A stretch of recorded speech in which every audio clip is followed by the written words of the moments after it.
Olá, meus amigos, professores, minhas amigas professoras. Aqui é o professor Simval, de língua portuguesa, e vamos continuar aqui as nossas conversas sobre questões de ordem linguística, de ordem gramatical, na elaboração dos textos dos nossos alunos. Tudo bem? E o assunto, para que nós possamos refletir hoje, é concordância. Tudo bem?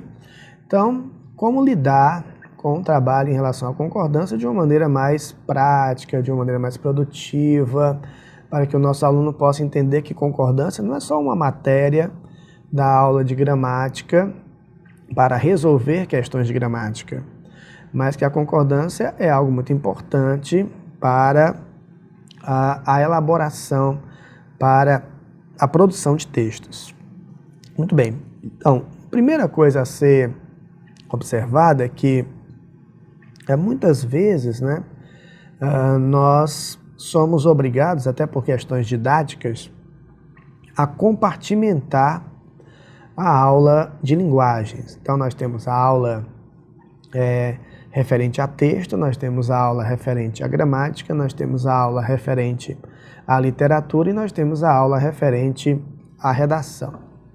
Essa compartimentação, às vezes, não parece assim tão interessante quando não há uma harmonia entre essas partes, né? Se essas partes existem por questões mais didáticas, tudo bem. Agora, se elas existem e não dialogam, se elas existem e não há uma interseção entre essas partes, então fica realmente bastante complicado, né?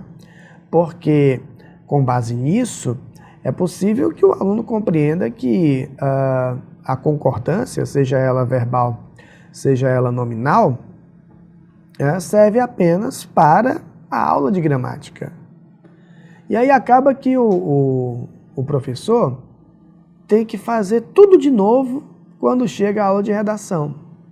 Você dá toda aquela aula de gramática, apresenta toda aquela norma, toda aquela prescrição, em relação à concordância verbal, em relação à concordância nominal, apresentando ali, até porque é assim que se trabalha geralmente, apresentar ali um apanhado de frases que em geral não tem uma conexão uma com a outra, cada frase ali exemplifica a sua respectiva regra, frases soltas, descontextualizadas, e quando chega o momento de elaborar um texto, o aluno não consegue mobilizar tudo isso que foi aprendido na aula de gramática para poder ali utilizar na elaboração do texto. Então algum problema tem. Então vale a pena sempre tentar localizar a concordância como sendo um instrumento eficiente, um instrumental fundamental para a construção de um texto dentro de parâmetros formais. Lembrando, claro, que vale a pena lembrar isso para o nosso aluno, que estamos tratando do texto escrito formal. Na linguagem falada, a coisa pode tomar outros direcionamentos, porque é uma característica da linguagem falada. Agora, no texto escrito, formal, é preciso o atendimento a determinadas orientações de ordem gramatical e a concordância se insere nisso. Pois muito bem, é muito interessante que possamos ali detectar quais são as maiores dificuldades que os nossos alunos apresentam na elaboração dos seus textos no que diz respeito à concordância. Porque nós podemos verificar, por exemplo, alguns desvios de concordância que são mais leves, por assim dizer. Quando você tem, por exemplo, uma frase muito extensa, e nessa frase muito extensa você percebe que aqui se encontra um verbo que está no plural, mas esse verbo que está no plural está se referindo ao núcleo de sujeito que está no singular. Só que esse núcleo de sujeito que está no singular está bem distante desse verbo, justamente devido à extensão da frase. Então, quando você detecta esse tipo de problema, esse desvio de concordância, é algo mais leve, né? Porque muito provavelmente não é algo gerado por um desconhecimento, mas sim algo gerado por uma desatenção. Muito bem? Agora, existem desvios de concordância que já são mais graves e por isso mesmo merecem mais atenção, né?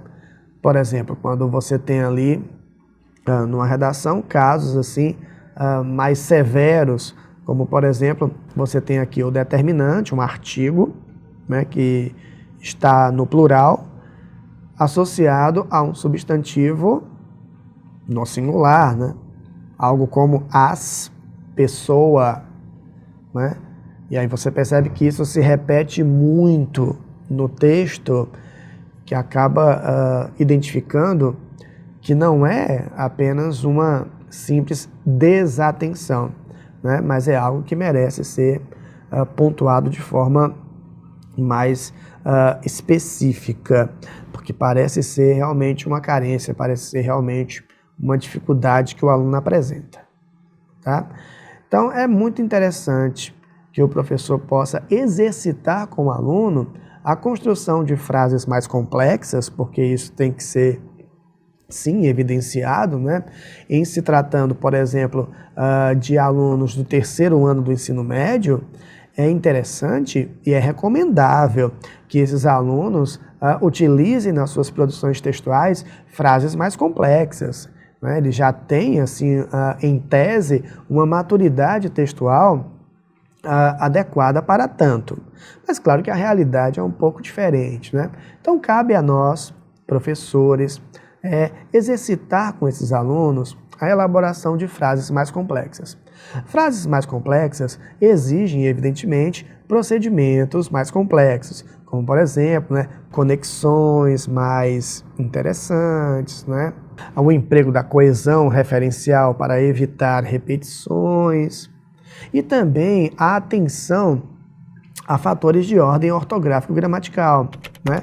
A atenção à pontuação, a atenção à concordância, né? Porque quando você elabora uma frase mais complexa, temos a suposição de que há de ser uma frase um pouco mais extensa, mas que é uma frase que tem coesão, uma frase que tem coerência. Então, dentro da extensão dessa frase, é preciso ter muito cuidado. Cuidado com as relações que se estabelecem entre os elementos que estão presentes na frase. Então, a relação do verbo com o seu respectivo núcleo de sujeito. A relação do substantivo com os seus determinantes. Isso tudo tem que ser evidenciado para o nosso aluno que sente dificuldade no que diz respeito às concordâncias, tá? Para que ele possa prestar bastante atenção, né, em relação à concordância verbal, à concordância nominal, mas que ao mesmo tempo ele não deixe de reconhecer a importância da elaboração de uma frase mais complexa, para demonstrar por meio disso maturidade textual, habilidade na composição do texto. Tudo bem? Porque não vale a pena também recomendar que o aluno, para resolver seu problema em relação à concordância, que passe a elaborar frases mais curtas, né? Elabore frase mais curtinha, não elabore uma coisa assim tão complexa, não, né? A gente tem sim a obrigação de mostrar ao nosso aluno, né? De dar ao nosso aluno os subsídios necessários para a elaboração de uma frase mais complexa, sim, né? Dar a ele essa possibilidade de amadurecimento na composição do texto, né? E fazer que ele perceba também a necessidade de que quanto mais complexa é a frase, mais atenção tem que ter em relação a variados aspectos, entre os quais as concordâncias. Tudo bem? Então, perceber isso é muito importante, né? Trabalhar frases mais complexas e ver, né, a relação entre os elementos para que se possa estabelecer a partir daí uma boa concordância. Agora, existem casos que são mais específicos, no sentido de que são casos que, às vezes, não vão muito ao encontro daquilo que o nosso aluno costuma utilizar costumeiramente, né? É muito comum, por exemplo, encontrarmos nas produções textuais dos nossos alunos problemas de concordância em relação ao emprego de verbos impessoais, né? Sobretudo o uso do verbo haver no lugar do verbo existir. Então, vale a pena exercitar esses casos mais específicos, né? Eu destaco esse, do verbo haver, e também o uso do próprio verbo existir, isso é muito importante também, né? Não só o uso do verbo haver no sentido de existir, entendendo o verbo haver impessoal, nessa possibilidade, por isso mesmo devendo ser aplicado na terceira pessoa do singular, mas também o próprio uso do verbo existir, né? O verbo existir que já pode flexionar normalmente a depender do seu respectivo sujeito, né? Então é muito importante que o nosso aluno saiba que existe a possibilidade de utilizar no seu texto algo como existiam problemas, né? O verbo existir concordando com problemas, mas é interessante também que ele possa ter a possibilidade de usar havia problemas, compreendendo o verbo haver no singular por estar no mesmo sentido de existir. São casos mais específicos, claro, com o treino, com os exemplos trazidos para a sala de aula e com as devidas orientações, as devidas correções, isso aí pode ser perfeitamente observado. Além disso, né, também a observação desses verbos em formas locucionais, né? Deve haver soluções, devem existir soluções. Vai perceber que eu posso usar as formas em locuções, né, compreendendo o mesmo procedimento de concordância, né? Verbo haver no sentido de existir, a locução permanece no singular, usando o próprio verbo existir, existe a possibilidade de a locução pluralizar. Tudo bem? Muito bem. Uma outra coisa também, bastante pontual, mas muito recorrente, né? É quando pensamos no texto dissertativo argumentativo, nos moldes do Enem, e aí vem ali pelo final do texto a apresentação das propostas de intervenção. E aí vem um desvio de concordância, aí no caso, concordância nominal, que é bastante recorrente, né? Que é quando você encontra assim na redação: é necessário a conscientização. Olha, veja, é bom pontuar esse caso, né? Pensar das redações dos próprios alunos, se possível trazer ali para o quadro, trazer para um slide com a devida autorização do autor, né? E mostrar isso, né? Que em vez de é necessário a conscientização, que deveria ser é necessária a conscientização, uma vez que, colocando numa ordem direta, teríamos a conscientização é necessária. Então, necessário deveria concordar com conscientização.